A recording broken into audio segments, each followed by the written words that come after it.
А ние на линк ја имаме повторно колешката Андреја Чобанова од предсоборниот храм. Таа вечерва ќе поразговара со министерот за здравство Венко Филипче. Андреја, повели. Да, повторно се враќаме во соборниот храм. Оно што може најпрво да го забележат гледачите е дека како зад мене, така веќе почнува и полека да се полни тука соборниот храм од страна на верниците.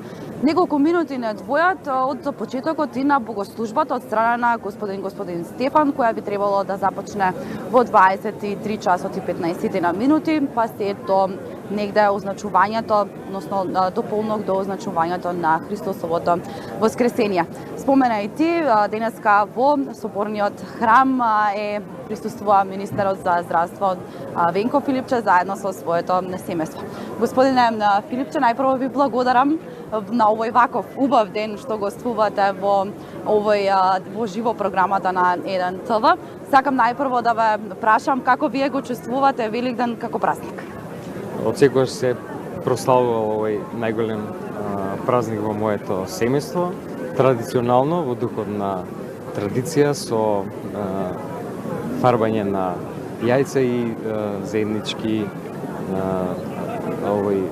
ручеци кои што присуствувале на вистина голем број членови на моето големо семејство. Дали тоа би значило дека ја почитувате традицијата и обичаите за Великден, односно дали вапцувањето на јајца го сторивте во четврток? Тоа традиционално така се правеше наназад со години, така и сега. Во соборниот храм оваа година сте, дали имате практика да за Великден сте тука или пак секоја година сте во различни храмови? Не, обично сум тука во оваа црква, во соборниот храм, многу често со оглед на тоа што моето потекло е од Охрид, често сме се престојували во бројните цркви во Охрид со моите бројни другари од детството, така да многу често зависело од тоа како сме планирале да ги поминеме овој великденските празници генерално. Да, го споменавте Охрид. Охрид е некако центарот на празнувањето, со оглед на тоа дека таму е центарот каде што и може да се каже се најголемиот број на цркви.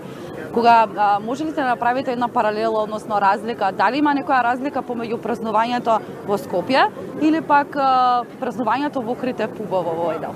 Не, навистина сметам дека нема никаква разлика. Убаво е тоа што ги обединува луѓето за време на овие празници, тоа е духот генерално на христијанството, кој што во смисла на тоа да секогаш победува животот над смртта, во смисла на тоа да секогаш треба да најдеме сила да ги надминеме предизвиците, да се обединиме, а сега и во овие моменти да продолжиме по патот да ги почитуваме слободите, вклучително и верските слободи, а ние заедно да го креираме едното општество за сите со еднакви шанси и можности. И веќе утрешниот ден, секако е Великден, што ќе приготвите за великденската трпеза и дали тоа ќе биде со вашето потесно семејство или со поширокиот дел од семејството? Секако со поширокото семејство во духот на традицијата. Јас ви благодарам за гостувањето.